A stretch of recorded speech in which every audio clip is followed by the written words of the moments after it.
Now, just to give you a bit of background, as far as this passage is concerned, when envoys from a far-off land suddenly appear on your shores or at your airport, and you must know that something is wrong, especially if it's from a very far-off land and these people are not very well thought of, like in this case the Babylonians, then you must know there's been some dealings between your government and them. And this is what we see in the story. And this is true not only in Isaiah's day, but it's happened all over the ages. In this story, we read that Hezekiah was sick. He was terminally ill and he was about to die. He prayed to the Lord, and the Lord said to him, I'll give you another 15 years. And when he was healed and he came to his full health again, all of a sudden there were these envoys from this land called Babylon, far, far away. And Hezekiah was very pleased to see them. And he showed them everything in his palace and everything in his town and everything in his kingdom, his gold, his treasures and everything. And the prophet Isaiah came to him and said to him, what did you show them? And he said, everything. And this is the words that the prophet said to him, hear the word of the Lord of hosts. The time will come, surely, when everything in your palace and all that your fathers have stored up until this day will be carried off to Babylon. Nothing will be left, says the Lord. And some of your descendants, your own flesh and blood, who would be born to you, will be taken away, and they will become eunuchs in the palace of the king of Babylon. What a terrible thing. And when we read this superficially, we think, but Hezekiah was a good king. He was a godly king. Why would God deal so harshly with him? Surely it was just a case of misjudgment, not a very wise thing to do, to show him all his gold and all his treasures and everything that was in his palace. But when you read behind the lines, you understand that what went wrong was that Hezekiah was dependent on the Lord to deliver him. He had the example of his father, Ahaz. And remember, the prophet came to Ahaz and said, the Lord will deliver you against two kingdoms, of the kingdom of the north and the kingdom of Syria. And all you have to do is to trust in the Lord. And Ahaz wouldn't, because he was a wicked king and an unbeliever. And Hezekiah is doing exactly the same thing. He went and he tried to form some allegiance with the Babylonians to help him against Assyria, who was surrounding his people. And God knew about it. And the prophet knew about it. And he said, yes, you are a godly king, and you're not as wicked as Ahaz, but you are doing the same thing, even though it's to a lesser degree. And it's against this background of humiliation and imminent judgment, which would only come 100 years later, that Isaiah breaks forth into a new message, a message of consolation, which we read about in chapter 40, verse 1, where the Lord says, comfort my people, or console my people, speak tenderly to Jerusalem, and to proclaim to her that her heart's service has been completed, that her sin has been paid for, and that she has received from the Lord's hands double for all her sins. So Isaiah was looking into the future. He said there's going to come a time when you will be taken into exile into Babylon, and the royalty, the nobility, the people that are from the king's family, many of them will become eunuchs in the palace of the king of Babylon. And people will be taken away, but the Lord will once again console Israel. When he speaks about heart service, he says your heart service has been completed. What does that sound like? It sounds like enslavement. And this enslavement took place, as I said, in the year 605 BC. And it continued until about 538 BC. For 67 years they were in exile in Babylon, as Jeremiah prophesied. And towards the end of the exile, they were praying, like Daniel was praying and getting ready for the Lord to take them back to Judah. And then we find that amazing prophecy back in the book of Daniel that said, where the Lord said to Daniel, you know, your physical exile may have ended after 70 years, but your spiritual exile is going to continue for 70 times 7 years, 490 years. And that brings us roughly to the time of Christ. And so this is what Isaiah is talking about. He's talking about the end, not of the physical exile, but the spiritual exile of the Jews. The promise of comfort and consolation from their slavery to sin. And this morning, it's not just about the Jews. It's about us. And I want to ask you this morning, has the exile ended for you? And if it has, then it's great news. Then these promises that we hear in this passage applies to you. But if it doesn't, there's a call, there's an invitation to come and to experience this consolation. And the Lord sends three voices to announce the end of the exile. Three voices that you need to recognize, which we find in the passage. And the first voice announces that the glory of the Lord will be revealed. We read in verse 3 that there's a voice of one calling, in the desert prepare the way for the Lord, and make straight in the wilderness a highway for our God. Every valley shall be raised up, and every mountain and hill be made low. So this message is clearly about preparing a way, a highway in the wilderness. This is road building language, construction language. And it speaks of two things. It speaks of a new exodus, because the wilderness brings to mind that experience of Israel back in the wilderness in Exodus, when they wandered around for 40 years. And it says that the glory of the Lord, if we read the book of Exodus, the glory of the Lord accompanied them as they walked through the wilderness. You remember what happened?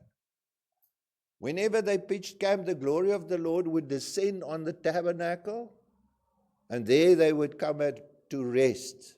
And whenever they had to move out, the first thing that would happen is the glory of the Lord would ascend from the tabernacle in a pillar of fire, or a cloud by day, a pillar of fire by night. And they would walk through the wilderness, and they could see the glory of the Lord with them. And this is what Isaiah is speaking about. He says, the glory of the Lord will be revealed. The glory of the Lord will be revealed. And this brings the second part of this message. It's not just of this section. It's not just an exodus, but we have to build a highway, because we are going to have a visiting king, a visiting dignitary that's coming to visit us and to be with us. And so we have to prepare the way. Let me use a modern day example. You all remember when the G20 was held in Johannesburg. What did they do? They didn't collect these people at the airport and took them through all the worst areas of Johannesburg. No, they made sure they would find a nice road, fix the potholes, trim the hedges, paint the buildings along the way, fix the street lights, so that these visiting dignitaries could drive on this beautiful highway towards the convention center. And that's what you do when a visiting dignitary comes. And this is what Isaiah is saying is going to happen. We've got to build the road. We've got to fill up the potholes. We've got to trim the hedges, those little gardens in the middle of the road on the islands. And we're going to make sure all the traffic lights work, because these dignitaries are going to drive through our town and they're going to think, what a beautiful place. And we've got to prepare the way for the Lord. The voice calls. And the voice cries, fill up every hole. Fill up every pothole. Make every valley, every hill low. And every mountain. And make the rough ground level.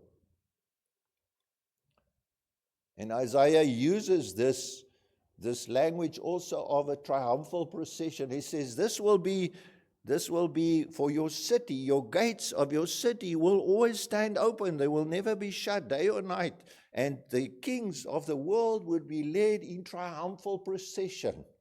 It's going to be a grand occasion. They're going to be impressed. The glory of the Lord is going to appear, and the kings will be led in triumphal procession to your city.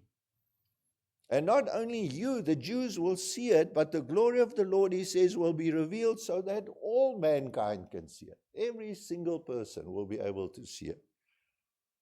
Just as the glory of the Lord was seen by the Israelites in the wilderness, and maybe by some of the spies of the lands of Canaan that sat on the hills and said, oh my word, these guys are coming. Look what's there ahead of them.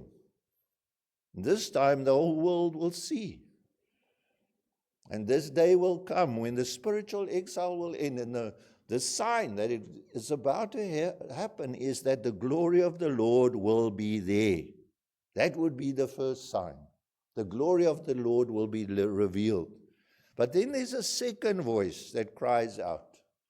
And the second voice cries out that the promises of the Lord will be fulfilled. Notice in verse 6. The voice says, cry out to Isaiah. And Isaiah answers and says, what shall I cry?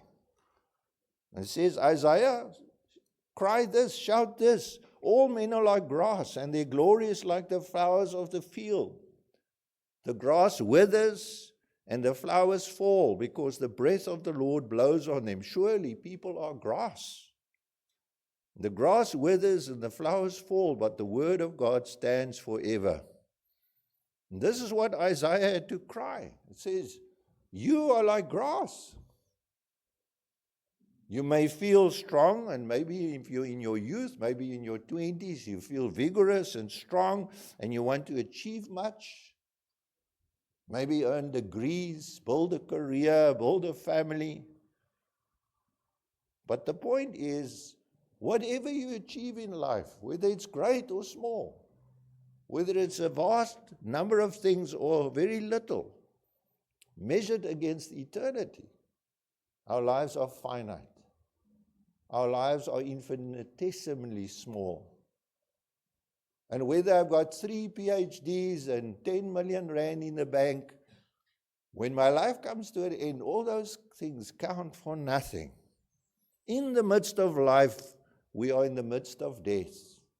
In Psalm 103, and I think Isaiah might have had this in mind, he says, as a father has compassion on his children, so the Lord has compassion on us who fear him. For he knows how we are formed. He knows that we are but dust. As for man, his days are like grass. He flourishes like a flower of the field, and the wind blows over it and it's gone. And its place remembers it no more. And Isaiah is saying, or the voice is telling Isaiah to cry this out. But here's the punchline of the whole thing. The word of God, he has to cry, stands forever, as he says in verse 8. What does it mean? It means, yes, we are like the grass. In terms of infinity, we are like the grass, but we are also more than the grass. We are incredibly valuable to God. God says, my word stands forever. What does he mean by my word stands forever? He speaks specifically of the promises in the word. Because the word of God are full of promises. There are lots of promises. The very first promise we find in the Bible is back in Genesis chapter 3. Where it says that there will be someone who would come. He's called the seed of the woman. Remember that? the seed of the woman, he will crush the serpent's head. He will come and undo what Adam has undone.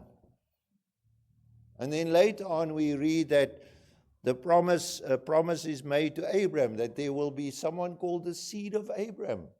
He would come and through him all the nations of the earth will be blessed. And we read that when Abraham has to go to sacrifice Isaac on Mount Moriah, the angel of the Lord prevented him and said to him, on this mountain, the Lord will provide the lamb. The Lord will provide the lamb. And we read of promises of land and a great vast number of people. We read of blessing. We read of rest and Sabbath and God's blessing and comfort. And all these promises are part of the Bible. They the structure, the heart of the Old Testament. The Old Testament is about promises. Promises that are pointing forward to a coming day. And the Lord says to Isaiah, tell the people, those who feel oppressed, those who feel that they are just but grass, tell them that my promises, my word will stand forever. God wants to bless his people. In Psalm 103, that passage says, from everlasting to everlasting, the Lord's love is with those who fear him. From everlasting to everlasting, the Lord's love is with those who fear him. You know what blessing is? It's defined for us beautifully in the high priestly blessing in Numbers 6. The Lord bless you and keep you. The Lord make his face shine upon you and be gracious to you. He turns his face towards you and give you peace. And that's the second thing that we need to know. That the Lord's promises will be fulfilled. The glory of the Lord will be revealed and the Lord's promises will be fulfilled. But there's a third voice. And what does the third voice cry? The third voice cries that the arm of the Lord will deliver. Notice in verse 9, he says, you bring good tidings to Zion. Go up onto a high mountain. You bring good tidings to Jerusalem. Lift your voice with a shout. Lift it up. Do not be afraid. Say to the towns of Judah, here is your God. See, the sovereign Lord comes with power and his arm rules for him. That's the third voice. He's got to go up on a high mountain so that he can shout this message so that the whole world can hear. And he's got to bring these good tidings to Zion. Zion is the ideal city. It's what Jerusalem never could be. It's the place of perfection, the city of God, whereas Babylon signifies the city of rebellion. There are these two cities in the Bible. Babylon, the city of rebellion, and Zion, the city of God. And what is the good news? The good news is that the God of Israel will come with power. Notice, he will come with power, and Isaiah's going to shout to the nation, to the towns of Judah, here is your God. Here is your God. And you will notice that the whole of chapter 40, verse 1 to 11 is all written in the present tense, although it's looking far into the future, because these events only were fulfilled much later. Why is it in the present tense? Because it's going to happen. It's inevitable. It's been determined it's going to happen. There's more to add to the good news of God's coming. In what manner will he come? He will come through his arm. He will bring deliverance through his arm. It's a strange It's a strange thing to think of, that you would refer to a person as the arm of the Lord. I remember when I was at school there, we used to wear safari suits, and so your legs and your arms were sticking out. And you knew, well, this is how boys thought. I thought like a boy did. You don't mess, you don't have an argument with a guy who's got thick arms. You look at the arms and you know, I don't mess with this person. Some people's arms are like sticks, but others had huge arms, and those are the boys you were very friendly with, and you walked around them. You didn't mess with them. And this is the whole point. The arm of God is His deliverer. That's His strength. That's the symbol. He's the strength of the Lord. It's His power and His strength. It should be a capital A, because it's a person.